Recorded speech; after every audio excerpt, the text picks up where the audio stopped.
Madam match ಅಂತೂ ಸಕ್ಕದಾಗಿತ್ತು. ಅಡಿಗೆಗೆ ಬೇಕು ನಾಟಿ ಕೋಳಿ, ಏನ್ ಹೇಳಿ, ಅಡಿಗೆಗೆ ಬೇಕು ನಾಟಿ ಕೋಳಿ, ಗ್ರೌಂಡ್ ಬೇಕು ವಿರಾಟ್ ಕೊಹ್ಲಿ. ಗ್ರೌಂಡ್ ಬೇಕು ವಿರಾಟ್ ಕೊಹ್ಲಿ ಹೇಗಿತ್ತು match? ಅಲ್ವಾ? ಮ್ಯಾಚ್ ಸಖತ್ತಾಗಿತ್ತು, ತುಂಬಾ ಚೆನ್ನಾಗಿ ಆಡಿದ್ರು. ಇದೇ ತರ ಆಡ್ಕೊ ಬರ್ಲಿ. ಬಟ್ ಇನ್ನೊಂದ್ ಏನಪ್ಪಾ ಅಂದ್ರೆ, ಒಂದ್ಸಲ ಕಪ್ಪಲ್ಲ, ಯಾವತ್ತು ಕಪ್ ನಮ್ದೇ. ನಮ್ ಕಪ್ನ ಯಾವತ್ತು ಬಿಟ್ಕೊಡಲ್ಲ. ಹಾಗಾದ್ರೆ ಇವತ್ತು ಈ RCB ಮ್ಯಾಚ್ ಇಲ್ಲಿ ಬಂದು ಇವತ್ತು ಲಾಸ್ಟ್, ಹೌದು. ಎಷ್ಟು ಖುಷಿ ಇದೆ, ಎಷ್ಟು ಬೇಜಾರಿದೆ ಮೇಡಮ್ ನೆಕ್ಸ್ಟ್ ಲೆವೆಲ್ ಮೇಡಮ್, 100%. ಈ ಸಲ ಬಂದು ಫೈನಲ್ ನಮ್ಮ RCB ಬಂದ್ರೆ ಫೈನಲ್ ಇಲ್ಲೇ ಬಂದೇ ಬರ್ತೀವಿ, ನೋಡ್ತೀವಿ. ಮ್ಯಾಚ್ ಎಲ್ಲಾನ ಇಲ್ಲಿ ಹೋಗ್ತೀವಿ.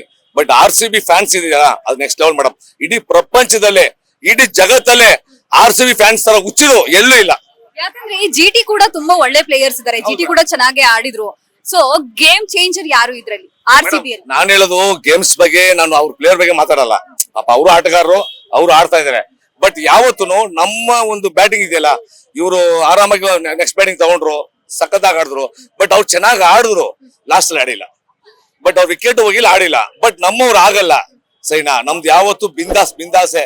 ಇವತ್ತು ನಮ್ಮ ರಾಜ್ಕುಮಾರ್ ಅನ್ನವರು ಹುಟ್ಟಿದಬ್ಬ, ರೈಟ್ ಅಲ್ವಾ? ಇವತ್ತು ಹುಟ್ಟಿದಬ್ಬ ಅಂತ ದಿನದಲ್ಲಿ ಖುಷಿಯಲ್ಲಿ ಸಖತ್ತಾಗಿ 100% ಇಂತ ಟೈಮ್ ಅಲ್ಲಿ ಸಖತ್ತಾಗಿ ಆಡಿದ್ದಾರೆ. ಜೈ RCB, ಜೈ Virat Kohli. Thank you so much.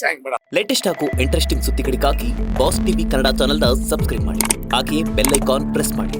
ಇದರ ಜೊತೆಗೆ ಫೇಸ್ಬುಕ್, ಇನ್ಸ್ಟಾಗ್ರಾಮ್, ಎಕ್ಸ್ ನಲ್ಲೂ ಮಿಸ್ ಮಾಡದೆ ಫಾಲೋ ಮಾಡಿ.